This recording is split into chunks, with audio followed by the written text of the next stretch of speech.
ಶ್ರೀ ಅಯ್ಯಪ್ಪ ಸ್ವಾಮಿ ಕ್ಷೇತ್ರ NG ರಸ್ತೆ ಅತ್ತಾವರ ಮಂಗಳೂರು. ಇಲ್ಲಿ ಶ್ರೀ ಮಹಾಗಣಪತಿ, ಶ್ರೀ ಸುಬ್ರಹ್ಮಣ್ಯ, ಶ್ರೀ ದುರ್ಗಾದೇವಿಯರಿಗೆ ಪ್ರತಿಷ್ಠಾ ಬ್ರಹ್ಮಕಲಶಾಭಿಷೇಕ ನಡೀತಾ ಇದೆ.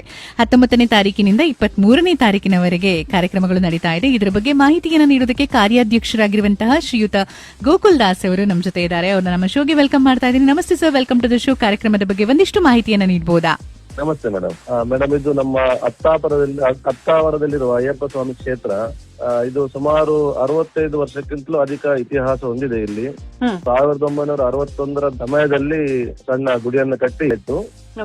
ತದನಂತರ ಈ 1980ರ ದಶಕದಲ್ಲಿ ಇಲ್ಲಿ ಅತ್ತಾವರದಲ್ಲಿನೇ ಒಂದು ಗುಡಿ ಮತ್ತೆ ಹಿಂದ್ಗಡೆ ಅದರ ಹಾಲ್ ಎಲ್ಲ ನಿರ್ಮಾಣ ಆಗಿ ಎಲ್ಲ ನಮ್ಮ ಸ್ವಾಮಿಗಳಿಗೆ, ಭಕ್ತರುಗಳಿಗೆ ಉಪಯೋಗವನ್ನು ಎಲ್ಲ ನಿರ್ಮಿಸಿದ್ರು ಆಗಿನ ಎಲ್ಲ ಹಿರಿಯರು. ಅಲ್ಲಿ ನಂತರ ನೆಹರು ಮೈದಾನ ಕಾರ್ಯಕ್ರಮ ನಿಂತು ನಮ್ಮ ಇಲ್ಲಿ ಕ್ಷೇತ್ರದಲ್ಲಿ ಮಂಡಲ ಪೂಜೆ ಮತ್ತೆ ಮಕರ ಜ್ಯೋತಿ ನಡೀತಾ ಬರ್ತಾ ಇತ್ತು. ನಾನು ಸುಮಾರು ಒಂದು 20 ವರ್ಷದಿಂದ ಇಲ್ಲಿಂದ ಹೋಗ್ತಾ ಇದ್ದೆ. ಒಂದು 3-4 ವರ್ಷದ ಹಿಂದೆ ಮತ್ತೆ ನಮ್ಮ ಹೆಚ್ಚಿನ ಭಕ್ತಾದಿಗಳು ಬರೋದ್ರಿಂದಾಗಿ ಮತ್ತೆ ಸ್ವಾಮಿಗಳು ಈ ಮಂಡಲ ವೃತ್ತ ಮತ್ತೆ ಜ್ಯೋತಿ ಟೈಮ್ ಅಲ್ಲಿ ಸುಮಾರು ಒಂದು 2 ತಿಂಗಳು 60 ದಿನಗಳ ಕಾಲ ಇಲ್ಲೇ ಕ್ಷೇತ್ರದಲ್ಲಿ ಬಂದು ನಿಲ್ತಾರೆ. ಅಂತ ಸ್ವಾಮಿಗಳಿಗೆ ಇರ್ಲಿಕ್ಕೆ ಸ್ವಲ್ಪ ತೊಂದರೆ ಆಗ್ತಾ ಇತ್ತು. ಆದ್ರಿಂದಾಗಿ ಆ ಒಂದು ಇದನ್ನ ಪರಿಹರಿಸಬೇಕು ಅಂತ ಹೇಳ್ಬಿಟ್ಟು ನಾವು ಇದ್ದ ಒಂದು ಏನು ಹಿಂದ್ಗಡೆ ಬಿಲ್ಡಿಂಗ್ ಇತ್ತು, ಮುಂದ್ಗಡೆ ಸಣ್ಣ ಒಂದು ಗುಡಿ ಇತ್ತು. ಆ ಬಿಲ್ಡಿಂಗ್ ಮೇಲ್ಗಡೆ ಇನ್ನೊಂದು ಮಾಳಿಗೆಯನ್ನು ಕಟ್ಟಿ ಭಕ್ತಾದಿಗಳಿಗೆ ಇರ್ಲಿಕ್ಕೆ ವ್ಯವಸ್ಥೆ ಮಾಡ್ಬೇಕಂತ ನಾವು ಯೋಚನೆ ಮಾಡಿದ್ವಿ. ಹಾಗಾಗಿ ಒಂದು ಅಭಿವೃದ್ಧಿ ಸಮಿತಿ ಅಂತ ನಿರ್ಮಾಣ ಮಾಡ್ಬಿಟ್ಟು ಒಂದು ಕೆಲಸಕ್ಕೆ ಸ್ಟಾರ್ಟ್ ಮಾಡಿದ್ವಿ.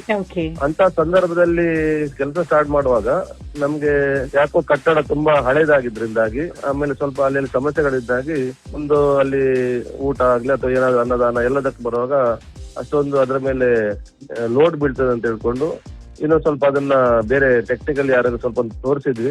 ರಿಪೇರಿ ಮಾಡಬಹುದು ಅಂತ ಬಂತು.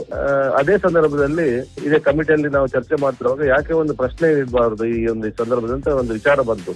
ಇಲ್ಲಿ ನಮ್ಮ ಕ್ಷೇತ್ರದಲ್ಲಿ ಏನು ಈಗ ಅಯ್ಯಪ್ಪ ಸ್ವಾಮಿ ಏನು ಇದೆ ಈಗ ವಿಗ್ರಹ, ಅದು ಮರದಿಂದ ತಯಾರಿಸಿದ ವಿಗ್ರಹ. ಸೊ ಅವರು ಅಂದ್ರೆ ಇದು ನಮ್ಮ ಶಬರಿಮಲೆ ಮೇಲ್ಶಾಂತಿಗಳೇ ಬಂದು ಇಲ್ಲಿ ಪ್ರತಿಷ್ಠಾಪನೆ ಮಾಡಿರುವಂತದ್ದು ಹಿಂದೆ. ಯಾಕಂದ್ರೆ ಅಯ್ಯಪ್ಪನಿಗೆ ಪ್ರಮುಖವಾದದ್ದು ಅಭಿಷೇಕ. ಸೊ ನೀವು ಅಭಿಷೇಕನೇ ಮಾಡ್ತಾ ಇಲ್ಲ, ಮರದ ಮೂರ್ತಿಗೆ ಅಭಿಷೇಕ ಮಾಡ್ಲಿಕ್ಕೆ ಬರುದಿಲ್ಲ.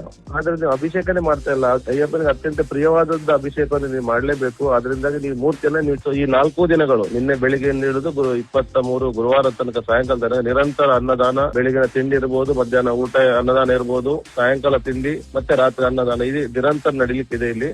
ಆಮೇಲೆ ಅದ ನಂತರ ಗುರುವಾರ ಬೆಳಿಗ್ಗೆ ಪ್ರಾತಃ ನಮ್ದು 6 ಗಂಟೆಗೆ ನಮ್ಮ ಕಾರ್ಯಕ್ರಮಗಳು ಪ್ರಾರಂಭ ಆಗ್ತದೆ.